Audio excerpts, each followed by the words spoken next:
What is up, Titan Nation? So glad y'all could be here tonight. We got an awesome show planned for you guys, and it's we got some really cool guests on the show tonight. I know all you Titans fans, me, myself, of course, I'm a diehard crazy fan, and devastated after that game. But we do have a good team. We have a good nucleus. And we're going to discuss it with Lance Smith and Teresa Walker tonight.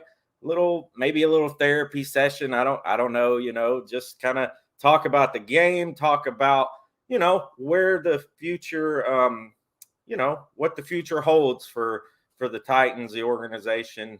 And let's get rolling, guys. Tighten up.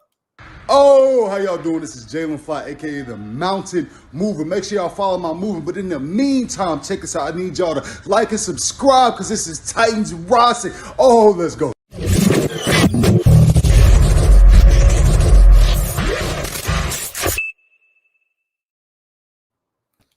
All right, let's get them in here. What is up, guys? That open, man. You like that? Very nice opening, and glad to join you guys tonight. Yeah, Jalen, I don't know if y'all know Jalen Fly. Like he was the guy.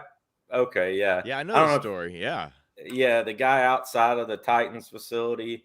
And he's been so cool. Like I asked him, I just love this story. And I try to have guests like that on the show, people who have, cool stories and stuff. And he's been on the show a couple of times, and so I sent him a tweet one time and said, "Hey, man, make an intro for me," and so he sent it to me. So it was very cool. But anyways, how are you guys doing? I appreciate y'all coming in tonight, and it's going to be a good show. My pleasure. I've got my cat trying to attack me here, wanting to be loved on the side. But it's funny. It's been almost a week now, and I don't know about y'all, but it doesn't feel like the angst, the anger, the pain, whatever you want to call it, doesn't feel like it's eased that much at all for Titans fans. And I understand. I mean, my son, he was at the game, and he was just, he was in all kinds of hurt after that game because he was convinced this team was going to go to the Super Bowl. And, and I'll be honest, I was one of those who thought that they had that they had what they needed to win a Super Bowl. Unfortunately, as Titan fans well remember from 2008, turnovers in the postseason, that will do you in almost every single time. Yeah, no, that's it. You're absolutely right, Teresa. And I don't know how you do your job where you sit watching these games because press row is silent. I mean that's the mode. And no cheering in the press box. No cheering in the press wow. box. And oh yeah, if you've ever watched a game from the press box, it's amazing. I mean, everybody's hard at work. There's some whispering. There's a little talking here and there, but to watch that unfold. I mean, I was in the stands partly. I was on the field some. It was unreal, and it still hasn't really set in because we had all those pieces. We had everything set and ready to go, and I didn't feel like we were the team that was going to overlook the Bengals. And it's not that we overlooked the Bengals; it's just we couldn't fundamentally put together the game that we know we're capable of. And you watched unfold the same thing we saw basically against the Texans. We beat ourselves. And that's been the most frustrating thing as a fan is just knowing, from what you see watching these games, Teresa, you know the product that's there. You know what we're capable of. And just watching that unfold over 60 minutes of football was tough. And yeah, we're removed from it now many days, and I'm not over it. Well, look into my process. I have a screen. In fact, I started 2 screens with Titans win, Bengals win, but soon after I got in the press box. Okay. But this team with Brian Tannehill at quarterback, he had 13 game-winning drives in the fourth quarter or overtime. When they got the ball back under 3 minutes, it just felt like it was set up for yet another drive, and it's almost like they were stuck in mud. They were spinning their wheels, didn't seem to show any kind of, urgency whatsoever. That was the part that kind of caught me by surprise, because having seen it, just kind of expected it to be yet another chance. Now, I was kind of expecting maybe Randy Bullock hits is it upright, misses it wide right. I was prepared for that in overtime, but a turnover with 20 seconds left. That's the thing that I think that has got to feel like just a sword to the heart of a Titan fan. 20 seconds, and at least then you go to a coin toss, and maybe you're like the Bills, and you're like, we didn't get the ball in overtime. But for it to end that way just seemed to be that was the part that a painful punctuation point to a season where, when you have 91 players, most ever in a season with that non-strike NFL season, and you've got all those pieces back, you're healthy, you're the 1 seed, and then yet 9 sacks, and then you still lose that game. It's just, this is going to leave a mark for a while. Yeah. I and you can go back, and yes, of course, there were lots of little things in the game that you say, what if that one thing was changed? Maybe say kick the extra point instead of go for the 2, because then you're possibly up 1, and then you're just maybe running the ball, because it would be 17-16 by the end of the game instead of 16 all. But you can't do that. I mean, that's not the way it works. I mean, that's what I'm saying. As a fan, you want to go back and do that stuff, but that you situationally, you can't play it in reverse. And that's what I have to stomach. Oh, absolutely. Because guess what? If they had gone for 2, what's to say the Bengals didn't go for 2 after the Mixon touchdown? Yeah. Right? Yeah. So, you can't go back. And I'll say this. You've got a penalty moving you to the 1 with an offense that, you have gotten that. I mean, part of me appreciates the aggressiveness, because, yes, I understand the theory. You don't chase points. Well, you're on the 1. As an NFL football team, you should get a 1 yard and 2 points. Yeah. I still kind of quibble with the play. I mean, but I have a hard time going. I mean, they essentially kind of ran him a little bit off to the right. 2 things. They seem to have struggled when they run off the right side. If you're going to run that, go behind Saffold and Luan. 2, different play.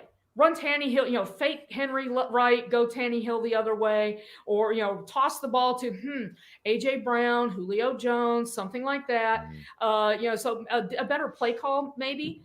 But then I can think of a couple other plays where, a better play call might have helped as well. Yeah, there was a 4th down play midfield that I was like, oh, I like the idea. The execution took a while. It was a bit of a dance in the backfield before it got to this line of scrimmage. But again, that whole part, like, I believe in this coaching staff. I definitely believe in Mike Vrabel. I believe in the capability of this team. We had not ever been sort of this talented, this healthy, and ready for the postseason like we were. And just to end up with this result, that's the bad taste in your mouth. But you just got to go at it again and hope we can retain as many people as possible, because I know we've got the firepower. Yeah. Oh, without a doubt. Think about this. Ryan Tannehill, for all the anger at him, he's under contract for 2 more years. Yeah. Henry, 2 more years. A.J. Brown, we're expecting an extension, but he's going into his 4th year. Jeffrey Simmons, you can use the 5th-year option on him to buy you time for an extension. I mean, for all the people saying this window's closing, this is still the core of this team. There's still a lot of youth there. Yes, Taylor won, Roger Saffold, Ben Jones, they're in their 30s. But, those are guys that if you can get them healthy, Luan, another few months removed from his ACL. Saffold has said he wants to get surgery to repair the shoulder injury that dogged him through the year. Ben Jones was one of the 3 guys who started every game on offense. So that's a good thing. And then, Dylan Radins, as criticized as his rookie year was, he came in a pinch and played a pretty good game at left tackle for you. So, what this team has to do is make sure they hit on this next draft class. Maybe don't gamble on a 1st rounder who has injury issues within the last few months. Somebody who can come in and contribute immediately. Go draft a tight end that can be your number 1. Draft another receiver to help you. They've got to get some offensive line depth. And then John Robinson, think about this. In March of 2019, they needed to upgrade their backup quarterback. And he managed to swing a deal for Ryan Tannehill, with Miami paying $5 million of his salary that year. So, now he needs to do something like that. Last year it was, trading for Julio Jones. I understand that there's a lot of people that think he was a bust this year, but he was productive in that playoff game. He made catches. Wasn't his fault that Ryan Tannehill threw a dash too late on the first pass of the game. So there's a lot of pieces here to regroup, tweak, and move on from. Yeah, but how much of that do you think, though, too? I mean, because of all the injuries, it's just not. I mean, we got healthy, but a lot of that, QB wide receiver relationship, the reps weren't there. The real time, game time reps, not the practice reps, but because of all the injuries all season long, they didn't play a lot together. I really hope that can change this next season. Well, Julio caught most of the balls thrown to him in that game. Yeah. So, I'm just not sure. I mean, we see the incredible connection that Tannehill has with A.J. Brown. Mm-hmm. A whole offseason with him and Julio. Mm-hmm. And if Julio can get that hamstring to a point that, he's not going to be what he was 4 or 5 years ago in that Super Bowl against the Patriots. But he knows how to catch the ball. Yeah. And he's a pro, and he's bought into what this team is with, chemistry and not ego. He's willing to do what the team asks him to do. So just get him healthy and have a whole off season. I'm really curious to see what he could do next year for this team. So, it was the worst timing for Ryan Tannehill. He had his second worst game of the year when he least needed to have it. But, guess what? A few hours later, the likely MVP, Aaron Rodgers, and another number one seed also went down. It's the playoffs. Everything can lay out exactly like you hope, but it doesn't always happen. I mean, this franchise made its only Super Bowl berth. Why? Music City Miracle, and that provided a momentum that they rode all the way to Atlanta. Yeah, yeah. It's funny you mentioned the Packers loss, because I'll admit it. I'll freely admit it. That loss helped me a little bit. Just another number 2 seed falling. I was like, okay. And just the way the weekend went down, I was like, just like you said, it's football. That's exactly what happened. And, the audience, they got their money's worth, because it was an incredible weekend all around, especially the Chiefs-Bills game and the way that it played out. But, yeah, it was an incredible weekend of football. I just hated to be on the losing end. The first of the 4 seconds left on the clock field goal game, of which there were 3. Thing, another thing when we go back to the end of the game as well, and we talk about Julio, and I've seen film all throughout the season, and shout out to, there's a guy named No Flags Film who has a YouTube channel, and he breaks down the X's and O. The guy is insane when it comes to all that stuff. And watching the film throughout the year, when Julio was on the field, it seemed like he was getting open a lot, and for whatever reason, they weren't just getting him the football. I think they made a better effort at that the last couple games. I don't know if that's because he was, healthier, or that's probably the case, but, that last play where Tannehill throws the interception, I just don't understand. And a lot of Titans fans don't, and maybe you guys could help clear this up. Is Todd Downing, why would you not have Julio on the field in your most important play of the game? Like, that's what a lot of people are asking on Twitter, a lot of the fans. It just doesn't make sense to anybody. You bring this guy in, you pay him this money, you trade for him, second round pick, all that stuff. Is there any explanation for that? I haven't watched this is the only game. I've watched every game this season 3 times. This one is the only one I haven't watched back yet. So I don't know the series or the few plays before. I don't know what the rotation was. It was the very last play of that 3rd and 5 where he threw the pick. Was he on the field? He wasn't on that field. He wasn't in the series at all? Not on the third down. I don't know in the series, but in the 3rd down. And I'll say this, it may have been where they were just giving him a blow real quick. That's what I was asking, yeah. Yeah, so that may have been the reason. The more egregious thing to me was that, if Ryan Tannehill's reads are taking him across the field and he's going right to left, how do you miss Ferkser in the middle? Because he's right there. There's nobody around him. You've got a great chance of getting the first down at that point. Timeout, call a couple plays. You've got, around 20 seconds most likely left. So you've got time for, easily 3 to 4, unless you're Dallas, you've got time for at least 4 plays easily if you're throwing to the sideline. So, that's the thing that makes that's the thing that hurts the most right there. He's wide open. And he's already, Ryan Tannehill's already looking back toward to the left. And it's like, Ferkser's right there wide open. And then, right in front of him. You've got 3 guys running down the field, and I think the one at the bottom down here is A.J. Brown, who looks pretty free because I can count 1, 2, 3, 4, 5, 6, 7, 8 defenders inside there. So there's one guy that he might have had to beat. And I don't know if Ryan Tannehill was feeling the pressure there because you see the one guy working his way around one there, step up in the pocket and maybe look back to the other side. But that's just one that, and let's face it, as much as it hurts Titans fans, I can guarantee that's, as a competitor, that's the kind of thing that I think Ryan Tannehill is going to be picturing and going over and over and over again for quite a while. Yeah, 100%. Absolutely. I mean, the guy's done nothing but good for us, and I'm not going to put it all on him. It was a lot of little situational things that kept happening, and the pass rushed it in there, got popped in the air.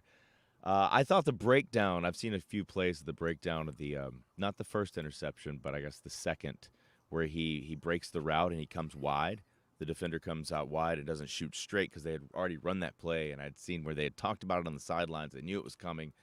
So, I mean, it's one of those things. I mean, look, we played another professional football team, and they're good. It was a tough game. It's hard to swallow, but there we are. Yeah, I've not been affected by a loss like this in a long time, to be quite honest with you. Last year, when we lost at home against the Ravens, it was another one of those, of course, between the rivalry there, the away team wins. But it was also because it was 2020 and it was our first COVID year. And we didn't have, there were 12,000 people in the stands. It sucked. I wanted to take it the distance, but I was happy to win the division. But it was also one of those things all right, God, good. The COVID year's done. Let's just go. Let's just go home. But this season, with the packed house, everybody, the house was on fire. I mean, Nissan Stadium was rocking the other night. Ugh. The energy in that stadium. I mean, honestly, guys, there's been buzz. The season opener was big. Back in September against Arizona. There's been some great opponents come here. That Patriots game. When the Bills a couple times. But it's like the buzz for this game was bigger than it'd been at least since 2008, in my humble opinion, for all the noise, the energy, the buzz, the people. I mean, you look at all the former Titans who were back for this game. It was big, and it was the opportunity for this franchise. 6 straight winning seasons, 3rd straight playoff. But 2 years ago they went all on the road. Last year, as you mentioned, Lance, the COVID issue and the limitations in the stands, just didn't have a chance to really feel it. And this time, everybody got to be in their feelings. And then you see, the ratings that this game got locally. I mean, if you weren't at the game, you were watching this game. So, that's another thing. Everybody was paying close attention, and the feel, with the watch parties downtown, it's like, this is going to be like the 2017 Predators run. Let's go. Everybody was on the bandwagon. Oops. Yeah. Oops. And such an oops. And that's the part. It's not just like this big game back and forth. It's like, we shot ourselves in the foot. But I will say this, and this should go, I need to heed my own words here. And everybody watching and everybody writing messages and over this in the comments. Hello, everyone. Everything Teresa just said. You think about it, hats off to Mike Mularkey, okay, turning things around. Especially hats off to Amy Adams-Strunk for really getting involved and lining things up. And then J-Rob comes in. We go to Kansas City and shock the world with Mariota, okay? Take a year off, and then we come back, and now we are a playoff football team. Like, this is what we do now, okay? We shocked the world a few years ago. We won the division last year and then again this year.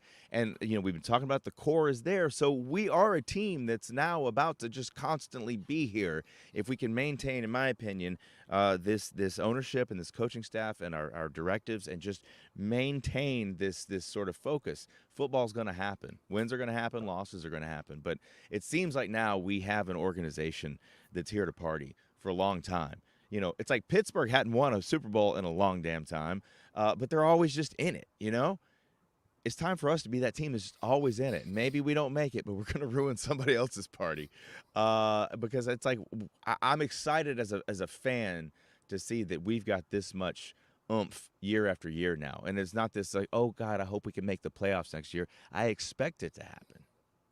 Yeah, and that's huge, right? I was gonna ask you, Lance and Teresa, as well. And you guys have been to a ton of games, and I've had the blessing to go to 4 games this year, so that was awesome. But as far as the atmosphere there, and I know you're in the press box, Teresa, but I'm sure you can hear the crowd as well. But how was the atmosphere comparative to games in the past as a general rule? To me, it reminded me an awful lot of the first couple seasons in that building. Especially, I mean, that first half, at one point I looked around and I didn't see too many people sitting. I mean, it seemed like everybody in the lower bowl were standing. Yeah. There were people in the club section sitting, but a lot of them were standing. And there were a lot of people in the upper deck standing. And by the way, the upper deck was full. It wasn't where like earlier this season when they'd say 69, whatever. No, you could see empty seats on some of those games, many of those games. That was not the case Saturday. So to me, that felt, and then when they introduced Derrick Henry, that is one of the loudest ovations that I've heard in a while. So, that's the thing. So, that energy. And for the fans who come back, I mean, the home schedule for 22 is impressive, right? With the teams that you've got coming in, some of the premier teams in the NFL. And, for continuity, this franchise has 6 straight winning seasons. And for people who remember the 5-27 quagmire, the Ken Wisenhunt short, thankfully, era, only team in the NFL that has a longer stretch of winning seasons, Kansas City Chiefs. Yeah. So, 3 straight playoff berths. They're right where you'd like them to be. It's just that, again, as Lance pointed out, Pittsburgh, Green Bay, they had, they had Aaron Rodgers, and then before that, Brett Favre, and they have 2 Super Bowls between those quarterbacks combined. It's not as easy as the Chiefs and Tom Brady make it look. Yeah. Yeah, no, that's absolutely right. I mean, we got spoiled as a fan base when the Titans became the Titans and they came to Nashville. We've been holding on to that. And, then again, a decade later, in the late 2000s, got hot again. And it's, but this is a nice moment that feels like it's got more legs, longer legs than the, the 08-09 era even. Well, think about this. The 08 year, they best record, 10-0 start. Yeah. And then the next year they lost the first 6 games. I mean, there was just a disconnect. Yeah. And then 2010 was Jeff Fisher's last season. Yeah. And, so then it was Mike Munchak, Ken Wisenhunt, Mike Mularkey. And then to move forward with that, the one thing, Mike Vrabel said Saturday night, that, he's going to be here for a while. And I followed up on that on Monday, asked, he's had 4 years in. It's like, what's the status on that contract? Are you talking about an extension? Have you agreed to one? And he's like, no, I don't want to be anywhere else. So, that's the thing. And now Titan fans are going to have to trust Mike Vrabel and John Robinson a bit, a year ago, I know that the offense is not the same thing. Todd Downing does have 1 prior year as an offensive coordinator with Oakland. Offensive numbers went down from the year before. It's now incumbent upon him to show that he can get that turned around if Mike Vrabel is keeping him, and it's all by all indications so far, it seems like it. But a year ago, they had massive issues on defense. They changed out almost half of the roster there on that side of the ball. 7 guys who'd started gone. They brought in new guys, and gave Bowen the defensive coordinator title, and that took a huge difference huge leap in improvement. I thought that it would be nice if they went to 15th in points allowed. They ended up 6th fewest points allowed. The third down defense, that was just horrendous. Right. 6th in third down efficiency. So, when they have a problem, they have shown they can go in and fix it. So now they're going to have to spend this offseason making some tweaks. Yeah. What do you think that is, Teresa? Because I the talent's there, and I believe in Tannehill. I mean, I'm a Tannehill fan and defender. What is it different play design? Is it more slant routes? What do you see being the sort of glaring weakness in our offense? Not as players, but just design. The scheme. Yeah, well, scheme. Isn't it amazing that under Arthur Smith, it felt like the guy, A.J. Brown had a lot of run after catch, right? Yeah. He was catching the ball with room to run. That feels an awful lot like play scheme and design, to getting guys open. And we didn't. Now, granted, A.J. Brown dealt with, some different health issues during the season. So, maybe part of it. But it does seem like that when he was catching balls more this year, that, there were more defenders around him. So, Mike Vrabel and that staff, they can look at it and say, well, wait a minute, we did this kind of stuff the year before. Why aren't we getting it here? So I mean, shoot, the first interception by Ryan Tannehill, the fact that there wasn't a receiver somewhere in the middle of the field to help pull Jesse Bates away from Julio Jones and give him that extra fraction to make that catch. That feels like a scheme issue, because you look at the middle of the field, didn't see anybody. Yeah, Bates was baiting him. I mean, that gap, he knew he could close it. He was like, throw it. And he did. There it is. Boom. And Tannehill was a fraction late. If he had delivered that ball on time, Julio Jones would make the catch. I mean, Jones was ready and waiting for the catch, and the ball was late. Yeah, he tackled him as he was coming down. It was kind of an amazing tackle. Julio Jones has a really great highlight tackle reel, by the way, if you look it up online. And I do want to get to some of the comments here. And I know I've had a few people ask me this, Teresa, before the show even started. And I know you probably get asked this every time you come on a show. But with the Mike Vrabel thing and him asking you the question first, a couple people have already asked them this in the chat. But where did that originate from? And could you kind of delve into that a little bit? Well, that's probably the question I get the most. And well, I'll just say this. The first year Mike Vrabel was here, I was very busy. It was 2018. I covered women's hockey in Korea for the Olympics. And there was a side session, us print people, we get the coach usually over to the side after he's talked in front of the cameras and ask a few more questions, because, most of the writers are doing, 2-3 stories a day. And at that time of the year, you're trying to stock up for that break between the end of off-season program and training camp. And I'm standing there and I've got my recorder going because I'm trying to learn about the new coach. And then he turns to me and he goes, "Do you have a question?" And I said, "No." I was a little tired and grouchy that day. And then I followed up and I said, "I don't have the ego that these guys do and have to ask a bunch of questions." And he kind of laughed and said, "You're my new favorite. You're my new friend." He's also said another time that, well, he likes me.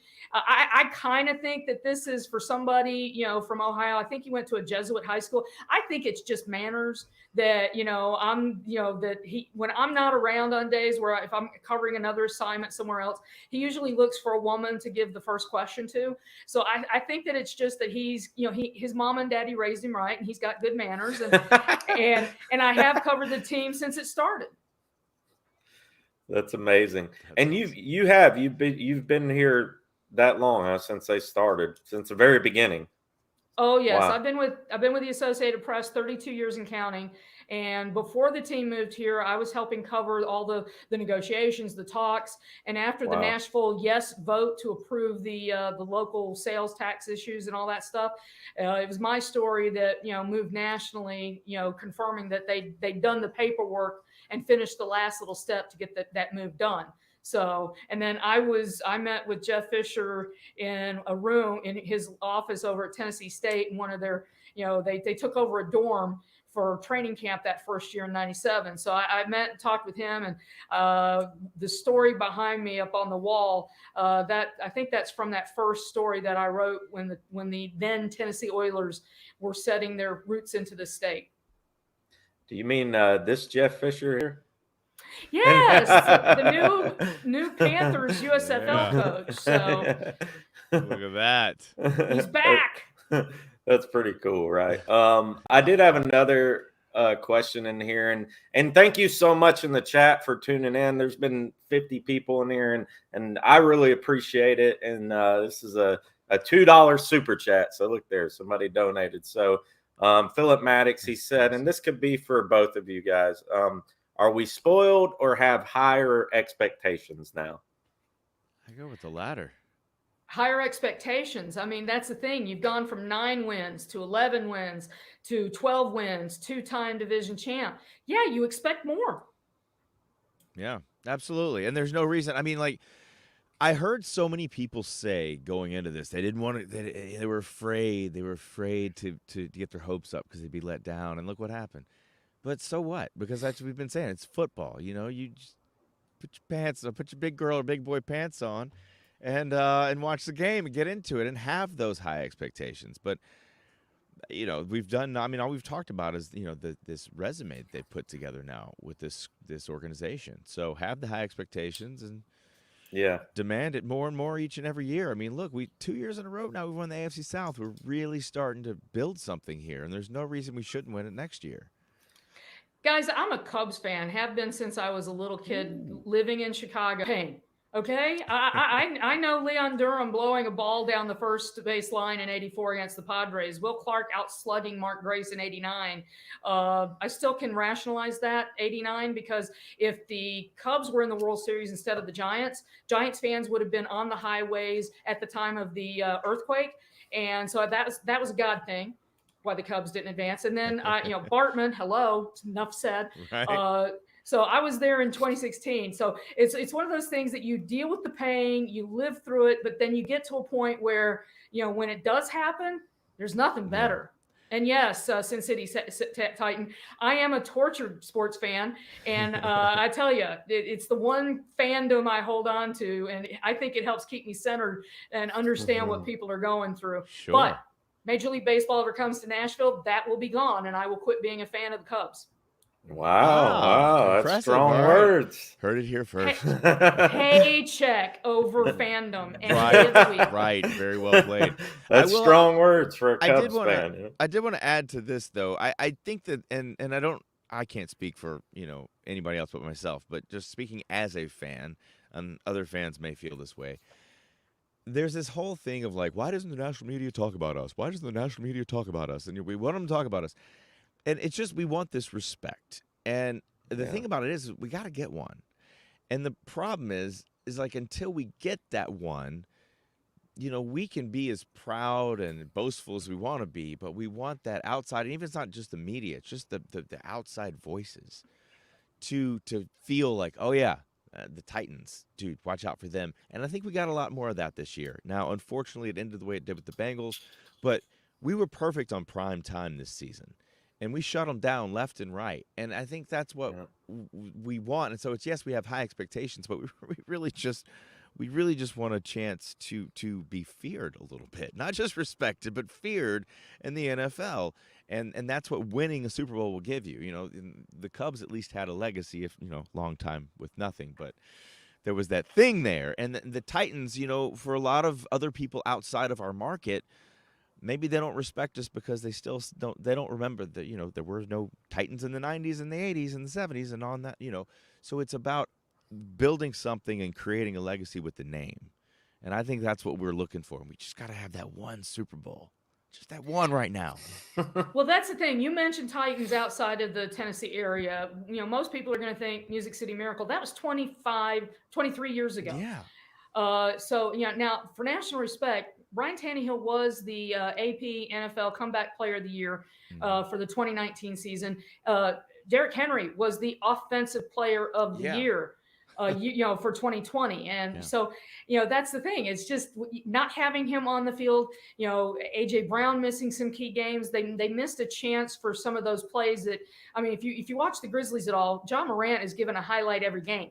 to be played Yeah. on Sports Center and, kind of demanding attention. And that's kind of what the Titans need to have happen. Yeah. Have those plays, do those things. And, but guess what? It is still the 25th largest media market. Go out and earn it. And the way you do that is winning postseason games. Yeah. And then this year, and this was the Pro Football Writers, I think it's the Pro Football Writers Association.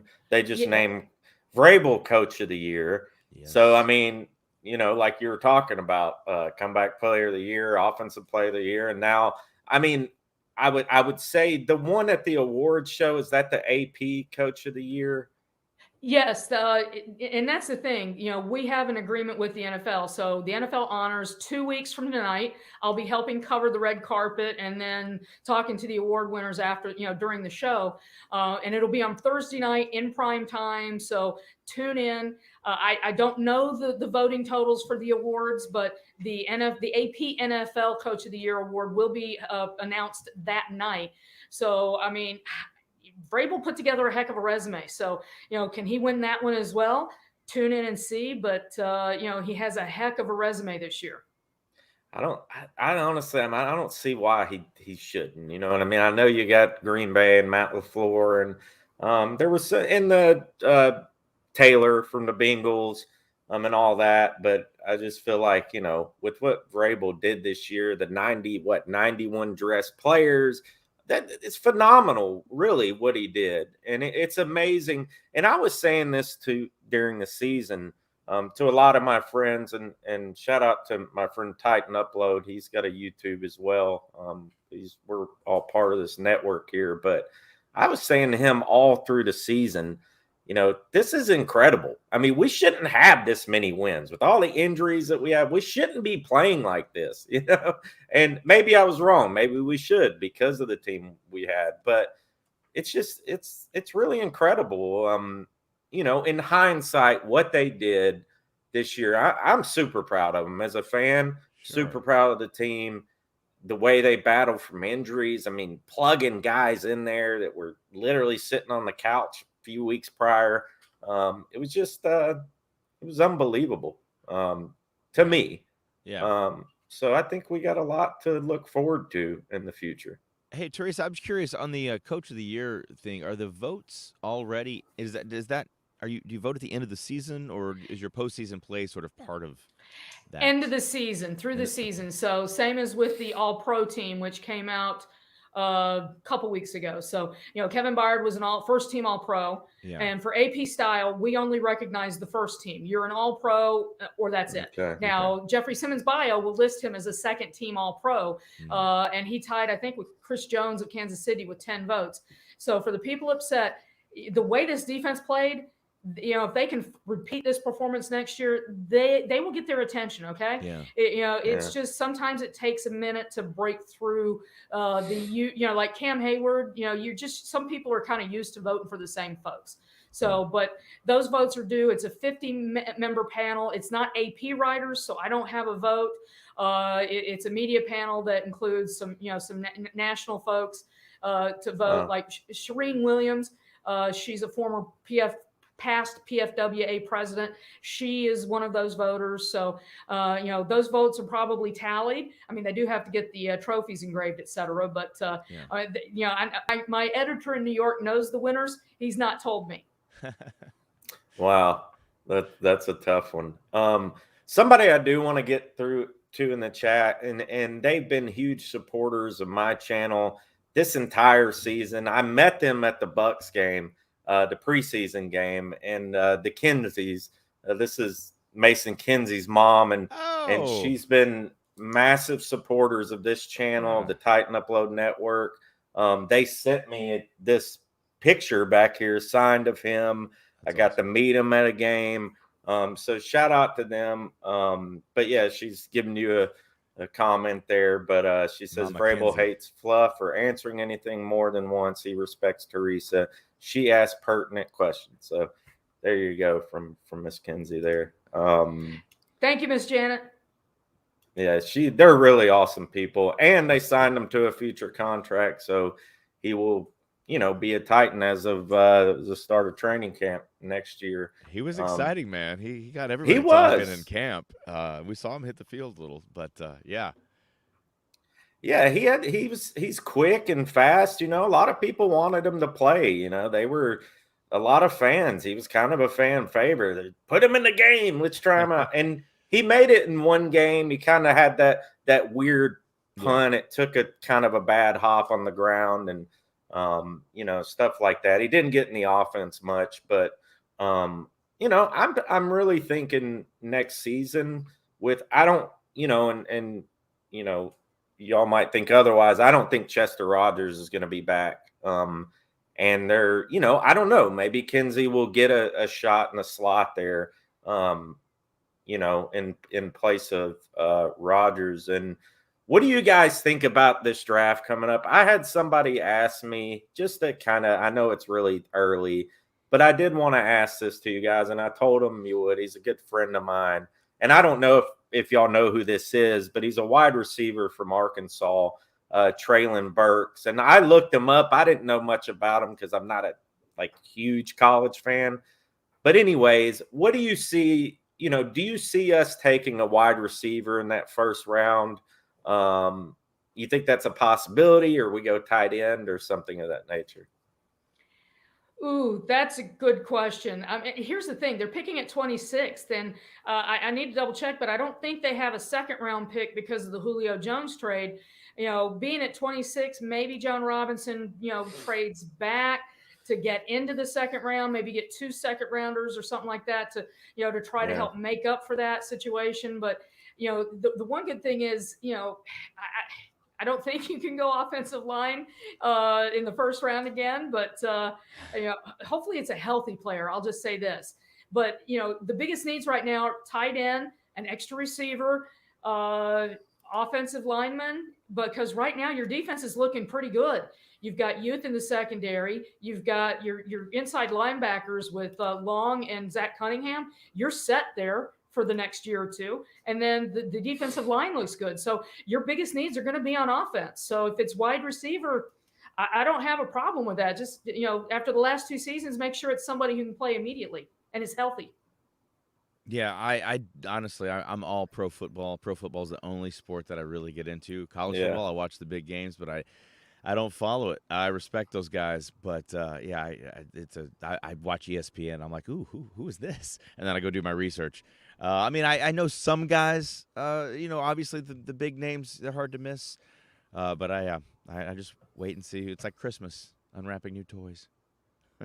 There's been a lot of comments made too about obviously Tannehill and Logan Woodside being the backup, and it's kind of been an issue the last couple of seasons. Like, why is Logan Woodside the backup and all this? And I'm not gonna hate on the guy. As far as we know, he could be amazing. Just haven't seen much of him or anything. But and I've seen this on Twitter and stuff like that too. Do you think they bring in somebody, a veteran backup, to kind of push Tannehill a little bit? Is that even a possibility? Or do they just kind of let Woodside sit there? A lot of people are making it, and I've heard it on Buck Rising show, on the radio, all this stuff, making it be, they're going to try and trade for Wilson, all this crazy stuff coming out. Like Mariota come back to back up Tannehill. Is that where you're going with this, Rossi? What is this nonsense? I can't stand that one. Is there any validity to any of this type of talk, or is it just off-season, preemptive off-season garbage talk at the moment? Ding, ding, ding, ding, ding. Logan Woodside is cheap. And they are very confident in how well he knows this offense and knowing what they want him to do should he get in a game.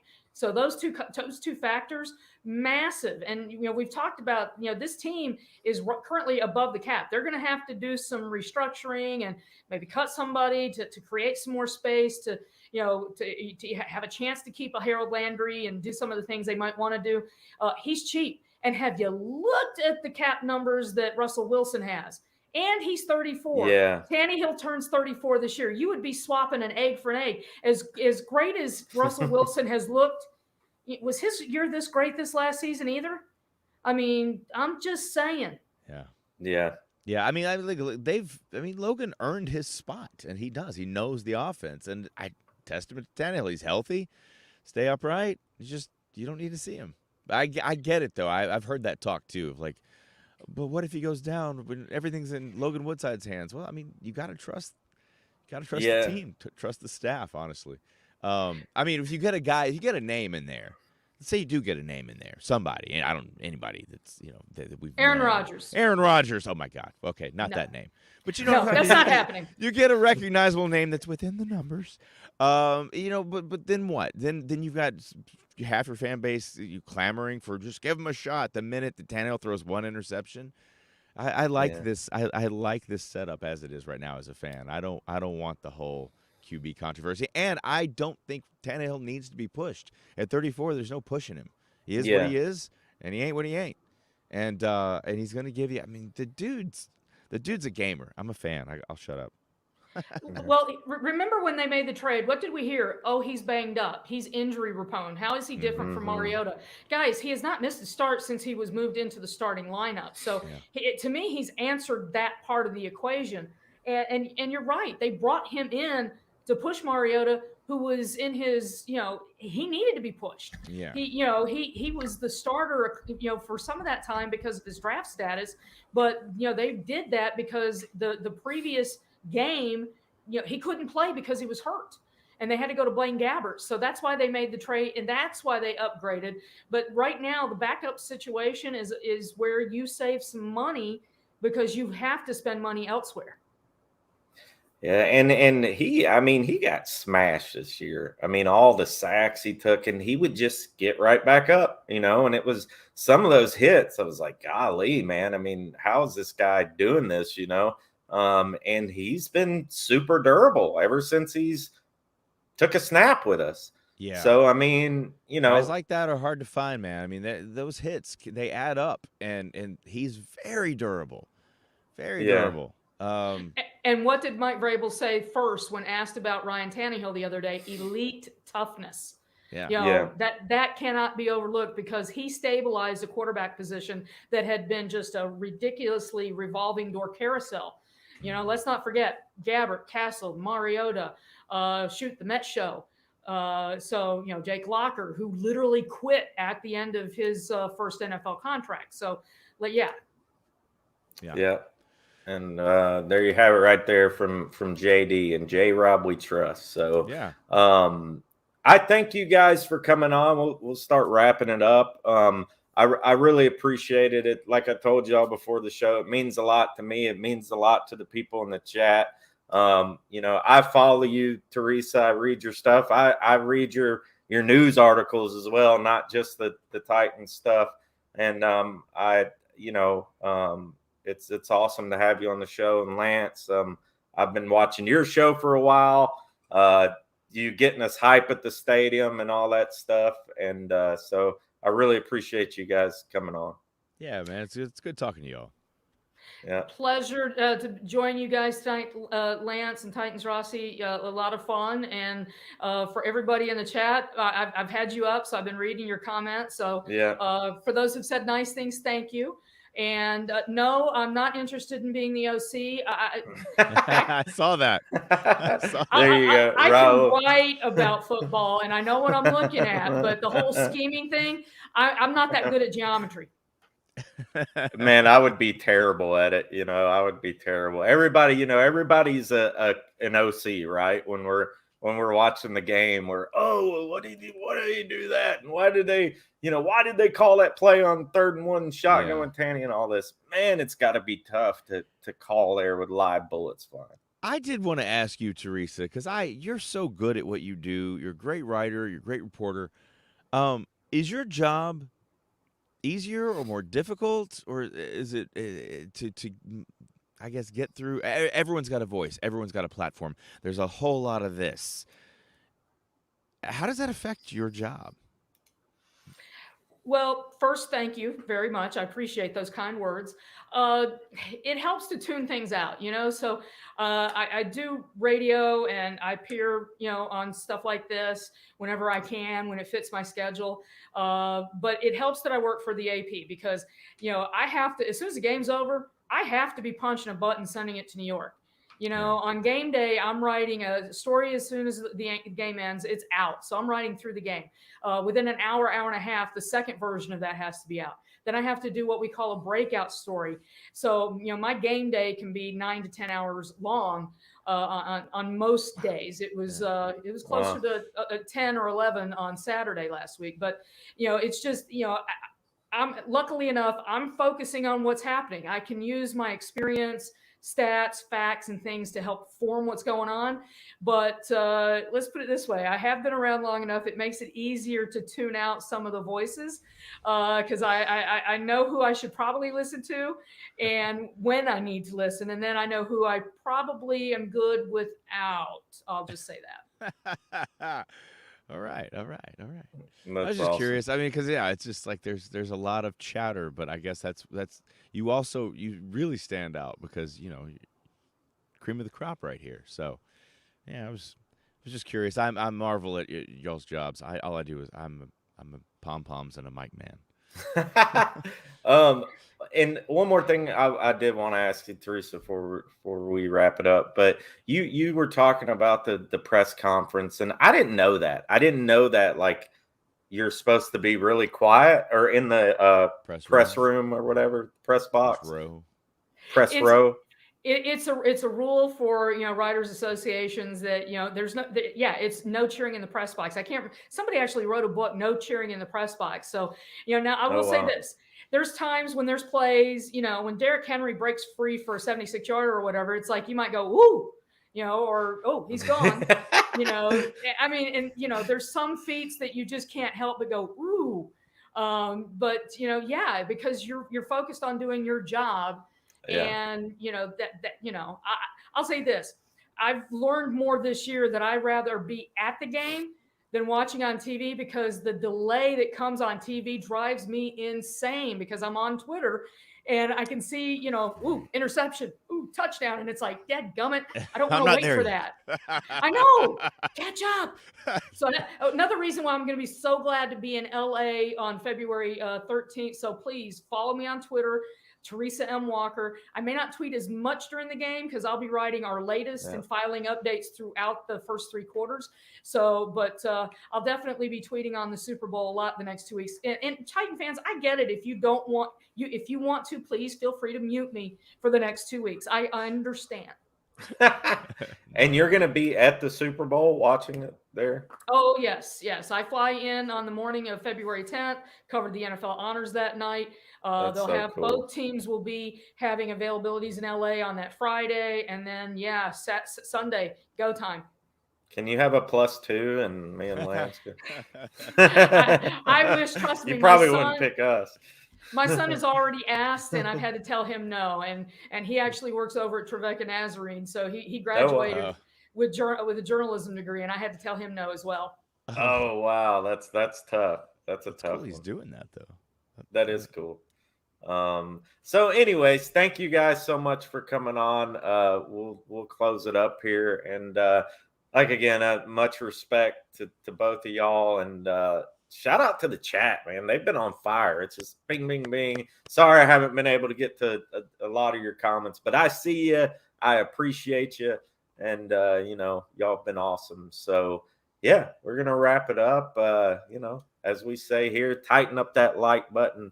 Please like and subscribe. Thank you, Lance. Thank you, Teresa. I really appreciate you guys. Thanks, my pleasure. So we'll see y'all later.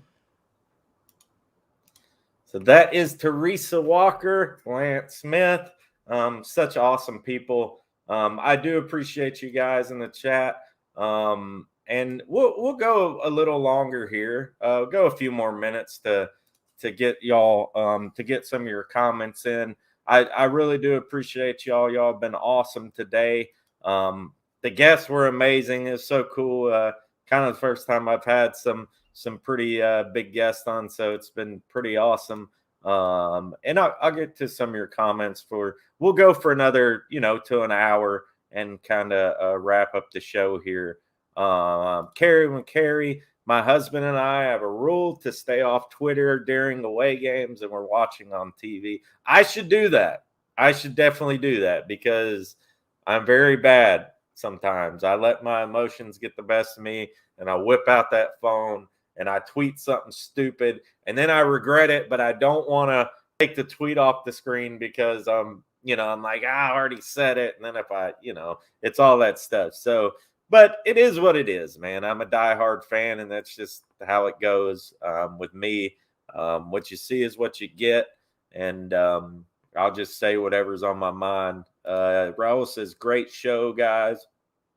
William Jones says, can't wait for the Bengals rematch next season. Yeah, dude, I cannot wait to get a chance at the Bengals again. I almost feel like, and let me know in the chat, guys, I almost feel like that the Bengals, just because of the way that game went down and the way that they acted after the game, and if y'all were at the game, they were jawing the whole time. And at the end of the game, they ran towards the end zone. And it was a couple of them, and they were just taunting the fans. And man, it made me so mad. It made me boiling mad. And it brought me shades of the Baltimore Ravens, and how they act when they beat us and all this stuff. So yeah, I think the Bengals kind of gave me that feeling of, oh man, they're the new Baltimore for us. You know what I mean? So it would be great to get a rematch with them. Do we play them during the season? I need to look at the schedule, or at least who we're playing. I know the schedule's not out, but it'll show who we're playing. But that would be great if we got to play them during the season. So that'd be awesome. Let's see who else we got in here. Raul, Tiger Gaming, sorry about the Titans loss to the Bengals. Thanks, man. Thank you very much for that. Titan Bases after party. And, shout out for Titan Upload. I've seen him in here. He says, great show, Tighten up. Let's beat those Chiefs. Should be playing anyways this weekend. Yeah, we should be, man. It was a gut-wrenching game. I'm telling you. I was there in the stands, and shout out. And I did want to give a shout out to a dear friend of mine. I don't know if he's watching right now. I haven't been able to keep up with all the comments, and he was going to come on tonight, but we had Lance coming on too. So, but shout out to James Wheeler, Titans for Life. He just released a video. He just started his YouTube channel about a week ago. Well, not a week ago, about a month ago.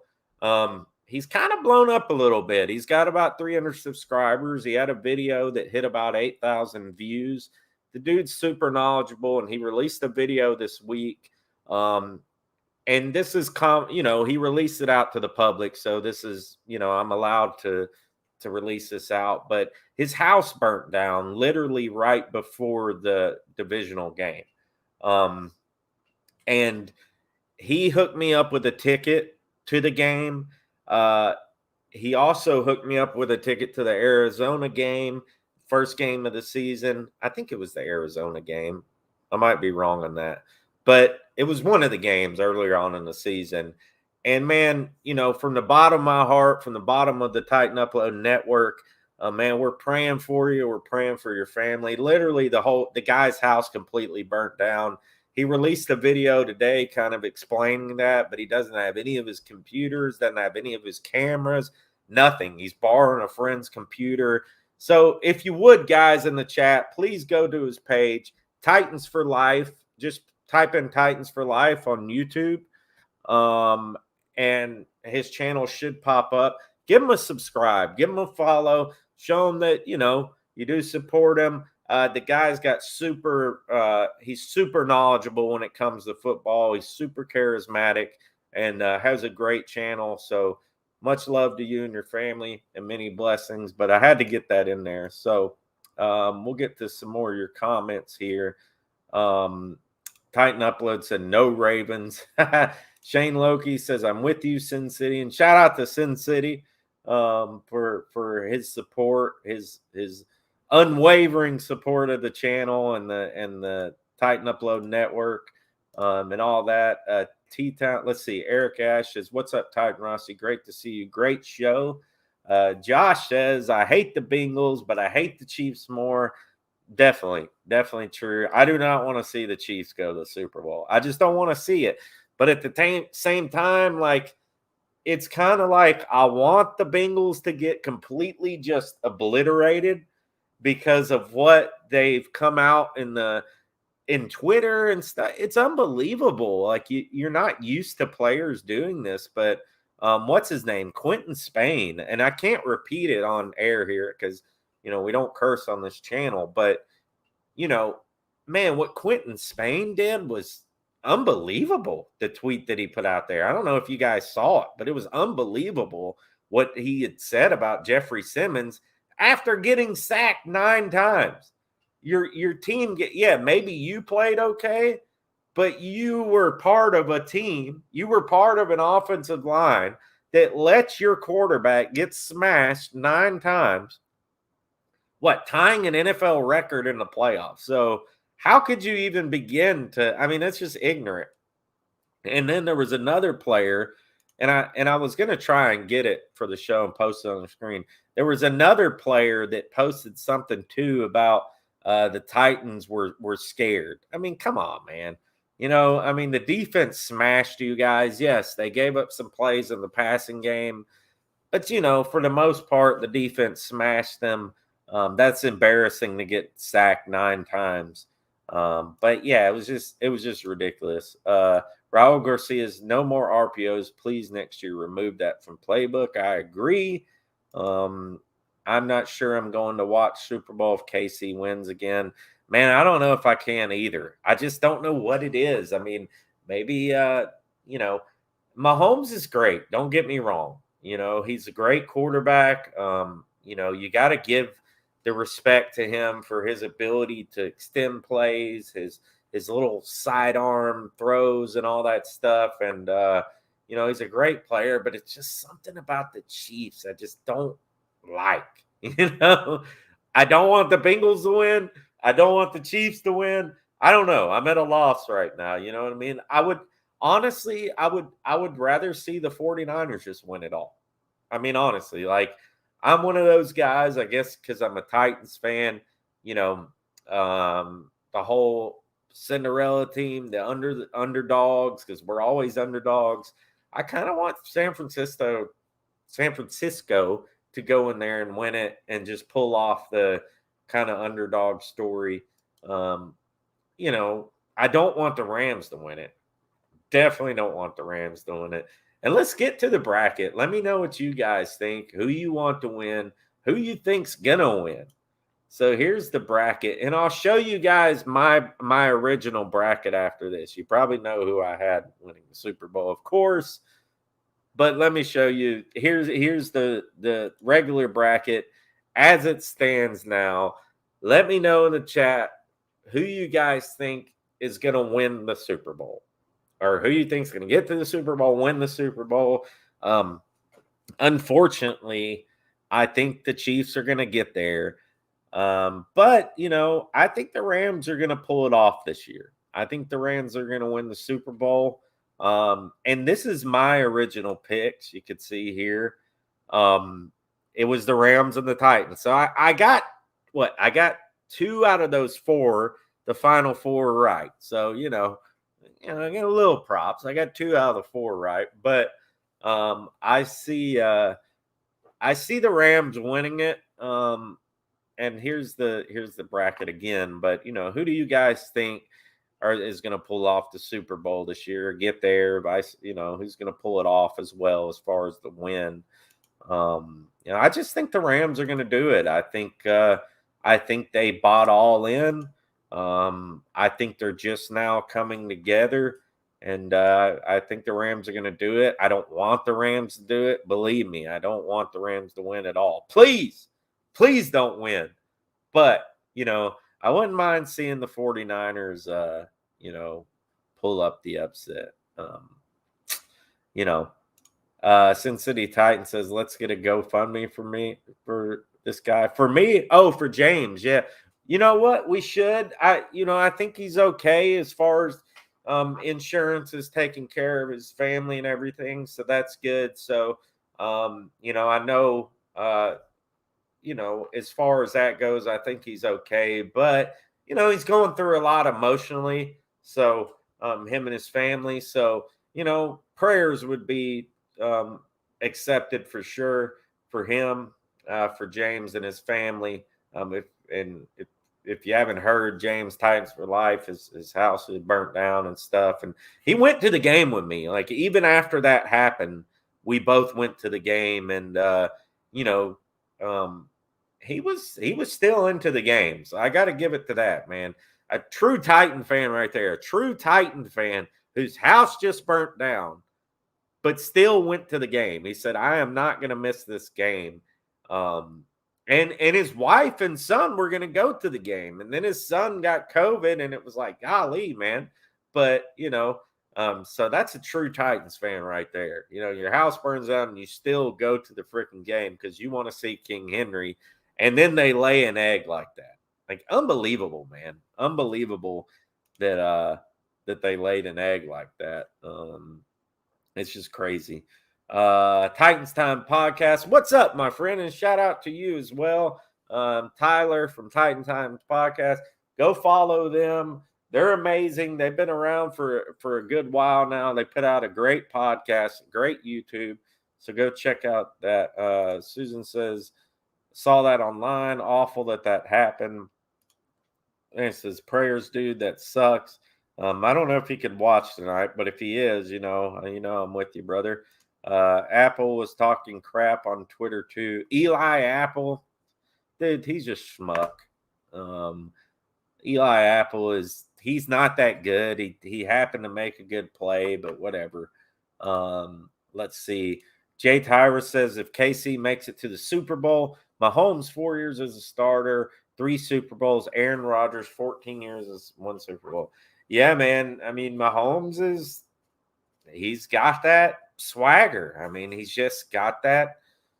I don't know what it is, man. They got a great team. They got a great coach. They got a great nucleus. So, it's like Teresa said, it's hard to win a Super Bowl.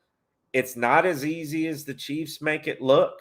Or the Patriots have made it look. And like Mike Vrabel says, it's hard to win in this league.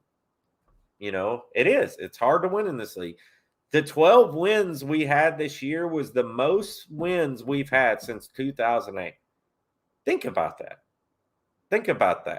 That's the most wins we've had since 2008. That's 14 years it's taken us to get back to 12 wins. And at the end of the day, guys, if you think about it, and Lance brought up a great point, 6 seasons we've been a winning franchise. The only other team that has done that is the Kansas City Chiefs. Think about that. I mean, granted, we haven't done much in the playoffs. Definitely haven't gone to a Super Bowl. We did make it to an AFC Championship game. But think about that. 6 years in a row, we've been a winning team. Only second to Kansas City. So that's pretty amazing. That's a pretty amazing stat at the end of the day. And J-Rob, we trust. I feel like he'll do the best he can in the offseason to make us a winning football team, make us a playoff football team. And you never know. Ryan Tannehill might have the season of his career next year. We get him another option at wide receiver. Somebody, I think we need a quick wide receiver. And obviously Mason Kinsey will be available. I think he's a guy that could do something next year. And a lot of people, Mason Kinsey, blah, blah, blah. He's a practice squad guy. But I really do. I think they're prepping him for to play on offense. I think he could be one of those guys that I think he's going to be better than Chester Rogers. I guarantee that, at least on the offense. You know what I mean? Rodgers was decent as a punt returner, but I really think he's going to do something. Now, with Julio Jones, what are we doing with Julio? He's still under contract. We still got him for one more year, I think. So, Julio is still an option. It's just they got to learn how to get him the ball. Now, we can get to Todd Downing. Todd Downing is a problem. I think that you got to get rid of Downing. Now, Mike Vrabel talks about continuity all the time. Continuity in the offense, continuity in coaching and all that. But I really think, you bring in a good coordinator. You don't have to change up the scheme that much, but bring in somebody who's experienced, who knows what they're doing, and let's get this offense where it needs to be. You know what I mean? Let's get this offense where it needs to be. So Tally says, I'm going for the Rams, I guess. Mimby says, I don't hate the Chiefs because I like Mahomes and Andy Ring. I don't care about the rest. Nate Browning says, Bengals win, KC win an AFC championship. Well, they're playing each other, so it is the championship. So it's between them. So we'll see who wins. I think that's what you're saying. Sorry, maybe I misunderstood you. Sauce Monster. What's up, Sauce? Me too. I want San Fran to win. Raul says San Fran has a great defense but can't confide in Jimmy G. Susan says I'm too addicted to football and never watch any football. Yeah, I know the USFL is coming out, that spring league, and we pulled this up earlier, guys. Let's see. So there's Jeff Fisher. He's taking on the coach as the Michigan Panthers. And what's crazy is they're broadcasting the first game of this season, April 16th, on NBC and Fox. So it's the first time since Super Bowl I that they broadcasted the same game, the same football game on two different channels like that, on two different, regular channels, NBC and Fox. Isn't that crazy? That's crazy. Why are they doing that? I don't know. I guess I know Colin Cowherd really supports this league. They probably pay him. And we don't like Colin Cowherd anyway, so we probably shouldn't even say his name as Titans fans. But it's just weird that they're pumping it that much as far as support for that. But I mean, at least we'll have some football in the spring, and who knows how good it will be. The XFL was decent. I was sad to see that go because it was actually a decent league. So we'll see what happens. Tyra says KCSF. He says I'm pulling Titans time. I'm pulling for the Rams because of Stafford. Yeah, I like Stafford too, and I'm glad he's got with a good team this year. He deserves it. Browning says Rams, it's their stadium. That is crazy if the Rams play in their own freaking stadium. That's insane. LA versus KC, that'll be the matchup, San City says we lost to the Panthers tonight. Jay Rossi's home team. My home team, but not my team. So that sucks, man. I'm sorry I lost. I want to go to a game, Sin City. We need to go to a hockey game or something. I think it'd be cool. I know it's a little bit of a drive for you, but maybe we could go to Tampa to a game or something too. Come on, Titans, Rossi. Better if the Rams win the 49ers. I would like to see. Yeah, I mean, I guess it doesn't really matter, Rams, 49er, whoever wins. Honestly, guys, I really just don't want Kansas City or the Bengals to win. I don't want them either to win. So, the Rams, 49ers, either way, and I guess if either one of them teams win, I'll be all right with that, Rams versus Chiefs with the Chiefs winning. I'm going with the 49ers. They're the most physical team left. Jay Tyra says, at least you did not lose to the Blue Jackets. Josh, way too early 2022 predictions, Rossi. I have the Titans as the number 3 seed, one and done. Chiefs and Bills, AFC Championship. Bills win and play the Rams. I mean, it's not too early, but I don't like your pick, to be honest. You know, I'm hoping the Titans will not be one and done again, Josh. But, you know, we'll see. But I would love the Titans not to be one and done. But I guess not too early. You know, we got plenty of time to make picks, and we can do it now, do it later, whatever. Al Pierce says no California team is allowed to win. Shout out to Oilers Truck there. William Jones, I going Rams versus Bengals. I just don't see the Bengals pulling it off, but I didn't think they'd, pull it off I didn't think they'd pull it off against us. I'm trying to get caught up on your comments here, man. You are killing it tonight. Damon says it's a great offensive coordinator. I'm going to have to scroll down some so I can get caught up. Solomon Ninja, what's up? Nimanja. What's up, my friend? How are you doing, too? I met Solomon before the game. Awesome dude, and I know he's buddies with Kent Woods as well. I know Kent couldn't watch tonight, but shout out to him. He's got some work he's doing. Saw says, let's hope Tannehill comes out firing. I hope we draft a QB. Will make Tannehill go off. You might be right. You might be right there. Imagine if we had Jamar Chase drafted last year. That's true. What pick did Jamar went really high in the draft, though, right? There's no way we could have got him. He was like 5th or 6th, right? Or am I wrong? I don't know. Let me know. Maybe we can get Dotson in the draft or Khalif.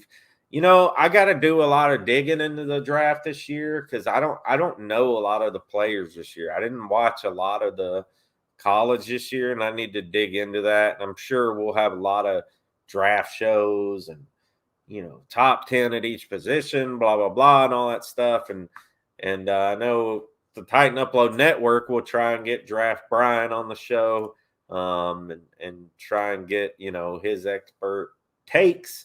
I know James Wheeler, Titans for Life. He probably will know a lot about the players too. Got a split, Rossi. Looking to you guys for any shred. Yeah, man. Thanks, Wrath. Wrath of the Titans has been an awesome follower as well. I remember they always made to the playoffs 8 years in a row and had nothing to show for it. Man, I hope that's not us, Al. I hope that's not us, buddy. Janet Kinsey says, hey, Sauce, and shout out to the Kinseys again. We haven't played this in a while, but we should. You know what? We should, just to make us feel better right after a loss, because I think this is what we could possibly see. I know I'm not going to say possibly. I think this is what we're going to see next year, but it's going to be in the season. Check this out, Mason Kinsey. There it is. Yeah, baby. Yeah. Wow. There you go. That's what we're going to see in season next year. I'm predicting it right now on the Titans Rossi show, and that's what we're going to see. Mason Kinsey scoring some touchdowns next year for us. T-Town Brown says, I'm pulling for Fish. I got to find another team to root for. Yeah, I don't know, man. I just I hope I don't know. I guess it doesn't matter who wins, right? But I really don't want to see KC win. I just don't. Cooper Kupp is a cool guy. I like what he said about his wife. That's awesome. He got to that point. Cooper Kupp's amazing. What an amazing player. I mean, he had like 1,900 yards. Susan says, what would it have been like if Chargers played the Rams? It could have been there. That would have been crazy. That would have been crazy. Anyways, let's see. Josh says, is it wrong for me as a fan to believe we reached our peak with Tannehill? We should try and make a move like Wilson, for example. Y'all make it seem like it's unrealistic, but it isn't. I'm not saying it's unrealistic, Josh. I'm not saying that. And, J-Rob could make a move, At one time, getting a player like Julio Jones kind of seemed a little far-fetched, but it happened, right? I'm not saying it wouldn't happen. I know I was just asking Teresa and Lance because especially Teresa, because she's been around, she's a professional, she's been around the team for a long time. She kind of knows the heartbeat of the organization, how they operate. It could happen, Josh. It very well could happen. I want it to happen. You know what I mean? Like at the end of the day, I'm a fan. I would love to see Russell Wilson be a Titan. I think Russell Wilson would be great for us. I agree. I don't want to bash Tannehill, but you guys know my thoughts on Tannehill. I posted on Twitter. I don't think he's going to get us to a Super Bowl. He's going to get us a lot of wins. I think he's a good quarterback. I think he's very tough. I think he's been awesome during the seasons. And I got a lot of respect for Tannehill. He helped turn this franchise around, really. I mean, it started with Mariota, but Tannehill really started kind of taking us to that next level offensively with Arthur Smith. So, I mean, I don't see it, Tannehill getting us to a Super Bowl. I just don't see it. So, Josh, on your point of, why is it so far-fetched? It's not far-fetched. Anything can happen in the NFL. Anything can happen now, especially with the way things are going. And Sin City Titan brought this up to me in a text message saying, the NFL's kind of in a little bit coming like the NBA. All these crazy moves are just starting to happen. OBJ and to and to the Rams, and the Rams picking up all these people and stuff like that. Teams are starting to do that now. They're starting to pick up these big name players just out of nowhere. When things couldn't happen before. You look, Stafford, the big trade for him. These trades are starting to happen now and more frequently. So yeah, I mean it could happen, Josh. I don't think that it necessarily couldn't happen. I don't think it's necessarily far-fetched. Is it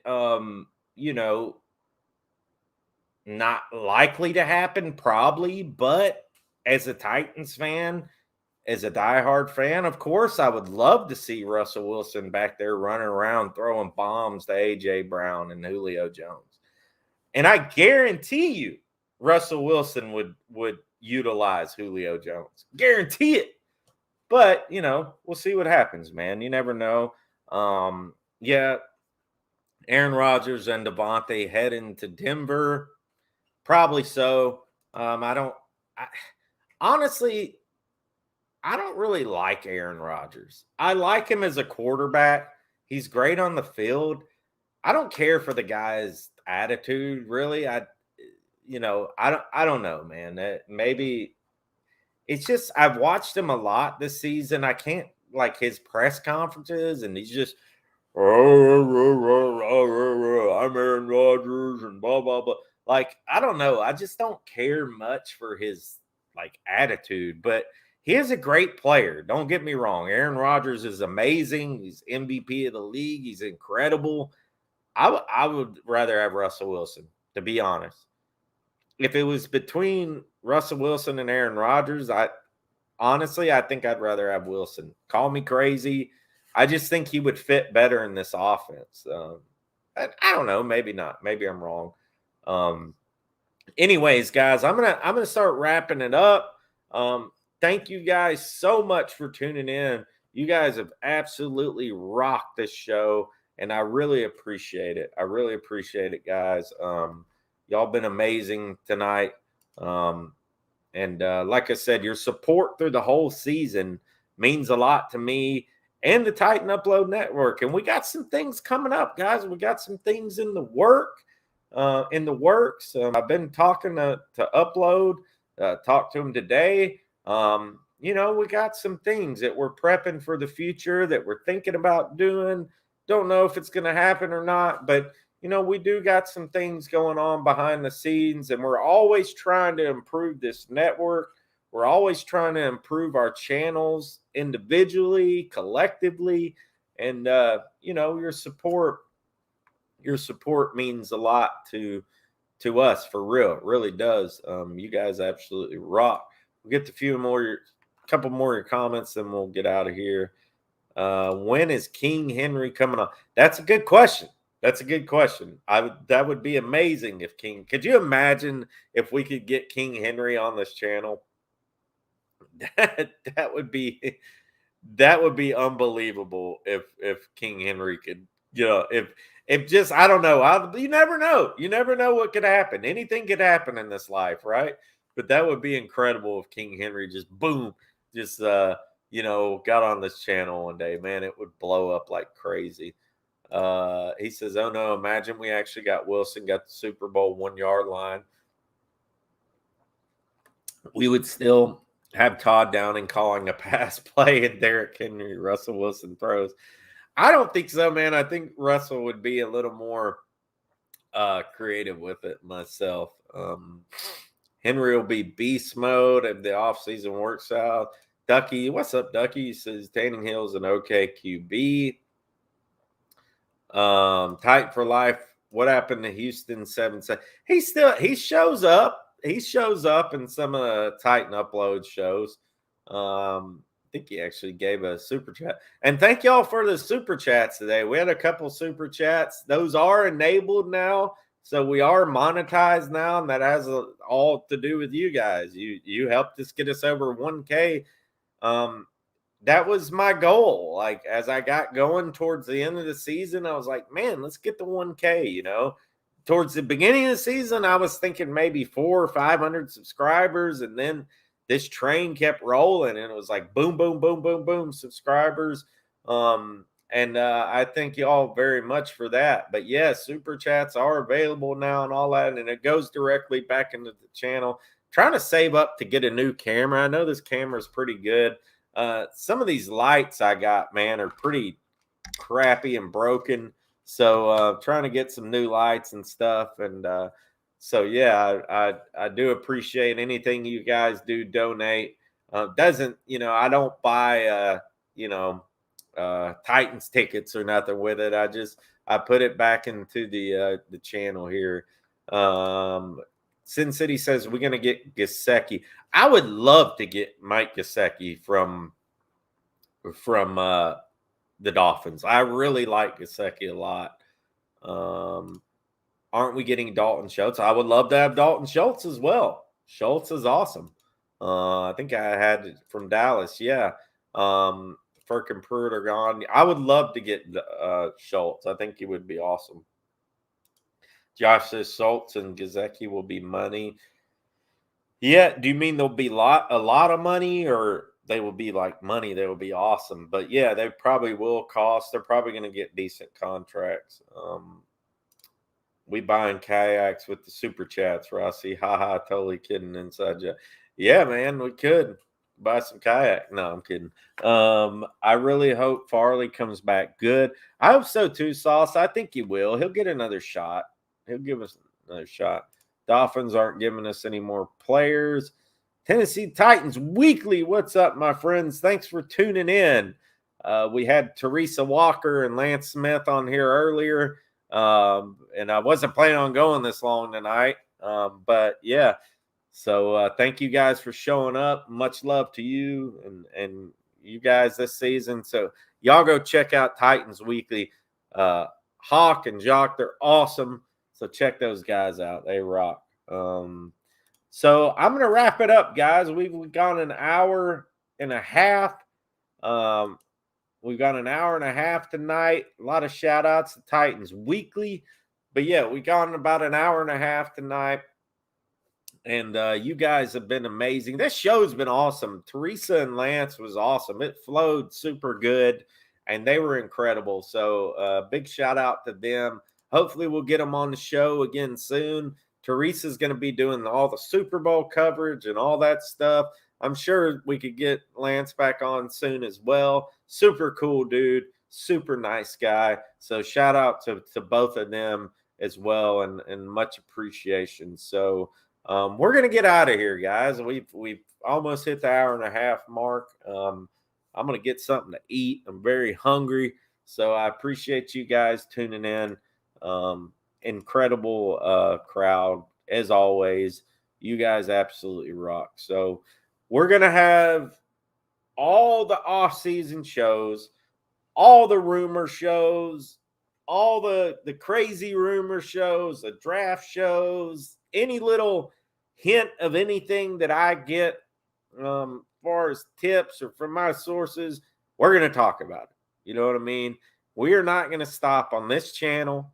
We're not going to take a hiatus or anything like that. We're going to at least, between me and Titan Upload, you're going to get content at least for me and him collectively at least a couple of times a week. We both have jobs and stuff, but you'll at least get a show a week out of each of us, probably more than likely.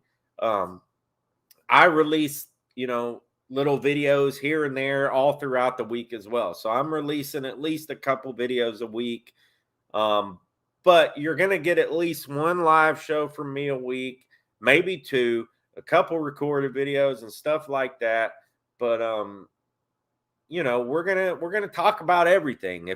If there's a chance and whatever that anything is gonna happen, we're gonna talk about it. We're gonna act like silly fans and talk about things that probably won't happen, but we hope that will happen, that might happen. You never know. On this channel, we're gonna go over it all. The off season, don't worry, man. We got you covered. Even though we're not playing, believe me, I'm still working hard to bring you guys good content, and because y'all deserve it. From what y'all put in during the season for me, I'm going to put in for the off season for you guys. So I do appreciate you guys. So yeah, we're gonna talk about all that crazy stuff that goes on in the off season. I don't care if it's a rumor. I don't care if it's draft stuff, whatever, anything like that. Some moderately big person tweets something. We're going to get on there and talk about it and discuss it and go over it, because to me, it's fun, man. It's fun talking about all this stuff and the possibilities of different players coming to the team and all that stuff, Kyle Hauser, what's up, buddy? Says Winston to the Titans. I heard a lot of that. I've heard a lot of Winston talk. And thanks for tuning in, man. Foreman not staying. He's getting the starting job. Yeah, he probably will get a starting job somewhere. I don't blame him. He probably will. Anyways, guys, I'm going to cut it off here.